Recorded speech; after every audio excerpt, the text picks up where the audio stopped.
Coucou tout le monde! Aujourd'hui on se retrouve pour une carte sur le thème de Noël avec ce magnifique petit lapin dans sa combinaison d'hiver déguisé en petit renne. Je l'ai tamponné à la Memento puisque je vais faire une mise en couleur avec mes feutres à alcool.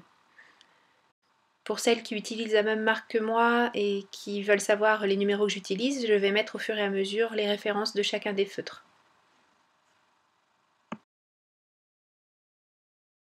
C'est une carte sur le thème de Noël, mais j'ai choisi des couleurs complètement différentes, pas du tout les couleurs traditionnelles de rouge et de vert.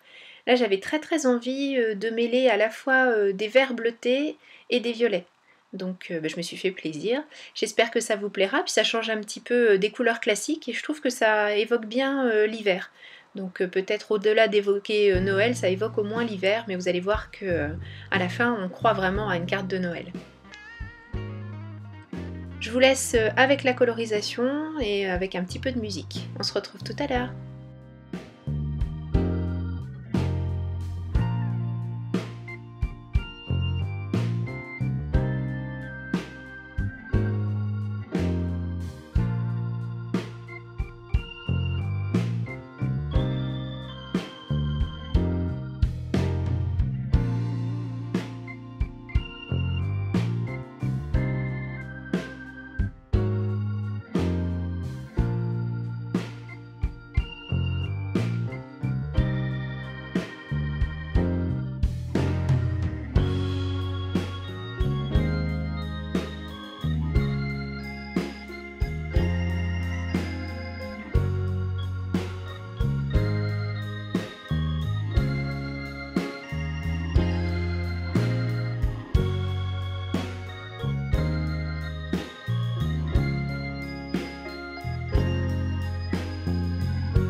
Après la colorisation, bien sûr, le découpage. Enfin, bien sûr, non, j'aurais pu garder le motif comme ça, mais j'ai choisi de le découper.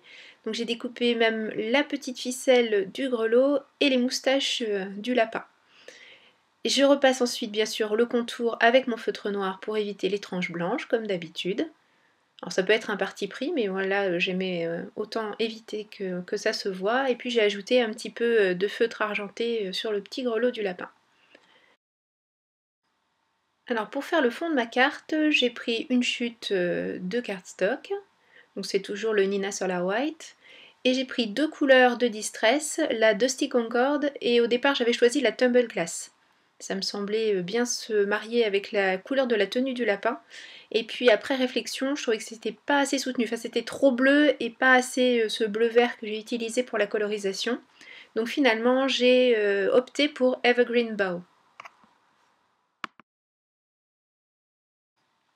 Donc avant de changer ma couleur de Distress, j'ai d'abord posé cette magnifique pâte pailletée de chez Bobeny. Donc moi j'ai la silver, mais il existe plein de couleurs, il y a des roses superbes, des bleus magnifiques. Mais bon, j'ai opté pour celle-ci d'abord, mais je la trouve tellement belle, je pense que je vais craquer pour d'autres couleurs. Oui, je sais, c'est pas bien. Mais franchement, elle est géniale. En plus, à étaler, c'est super facile. On en met une couche très très fine et on a un résultat super super brillant. C'est vraiment magnifique. Et petite option qui n'est pas négligeable, elle sèche très vite. Pour mon fond de carte, j'ai opté pour un gris assez clair. Et ma carte est coupée au format A2 américain, donc en inch c'est 5,5 par 4,5 ou 4,1, je me souviens jamais. Donc en centimètres ça doit faire 11 par 14 ou enfin quelque chose dans ces eaux-là. Et c'est là que je me rends compte que effectivement ce bleu n'est pas adapté à la combinaison du lapin et je sors ma deuxième couleur qui est donc plus bleu-vert pardon, et qui va beaucoup mieux se marier avec tout le reste. Donc, je suis désolée, vous ne voyez pas grand chose pour ne pas dire rien du tout. C'est toujours un gros souci, hein, l'éclairage dans une vidéo, j'avoue que j'ai pas du tout trouvé la solution idéale encore. Voilà, là je suis beaucoup plus satisfaite, donc je vais commencer à monter ma carte. Je colle mon panneau coloré avec mon petit escargot de colle de chez Crafters Companion, parce qu'il n'y a aucun souci, c'est suffisamment résistant pour qu'il n'y ait pas de problème de décollage. Donc c'est pas fait exprès, mais le panneau était pile à la bonne taille pour la carte. Et avant de coller tout ça, je vais mettre des différents éléments blancs, et notamment ces deux bordures que j'ai découpées avec des die de chez Lawn Fawn, que j'essaie d'assembler pour les faire ressembler alors, ou à des nuages, mais en l'occurrence c'est plutôt de la neige que je voulais évoquer. Voilà, donc je regarde un petit peu quelle hauteur je dois mettre pour que ce soit joli. En tout cas joli à mon idée. Une fois la neige en place, je mets de la mousse sous le lapin de manière à donner un petit peu plus de volume. On a déjà du volume avec la magnifique pâte pailletée, donc je continue avec le lapin.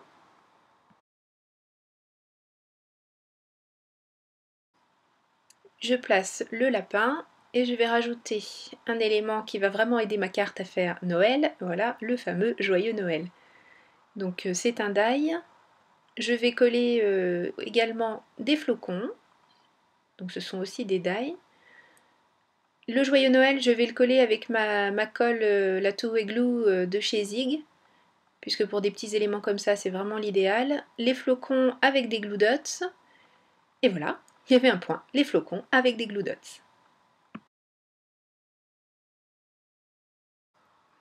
Et maintenant que tout le montage des éléments est terminé, la touche indispensable, surtout pour les fêtes, des petites paillettes avec donc mon crayon pinceau.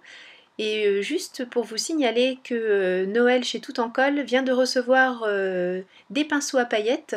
Donc ça n'est pas la marque que j'utilise, mais en tout cas c'est exactement le même produit. Donc si vous hésitiez à commander, eh bien n'hésitez plus puisque maintenant nous en avons chez Noël, chez Tout en Colle. Je vous mettrai de toute façon comme d'habitude des liens en dessous de la vidéo à titre d'information pour que vous puissiez aller voir ce que Noël nous propose. Ben voilà, cette petite carte touche à sa fin. J'espère qu'elle vous aura plu, que ce choix de couleurs vous aura plu également. J'ai vraiment beaucoup aimé la réaliser et puis la partager avec vous. Merci beaucoup d'avoir suivi cette vidéo. Bienvenue aux nouveaux abonnés. Merci beaucoup à tout le monde d'être là, toujours fidèle au rendez-vous. Je vous souhaite un bon scrap et je vous donne rendez-vous très bientôt pour une nouvelle réalisation. Bye bye!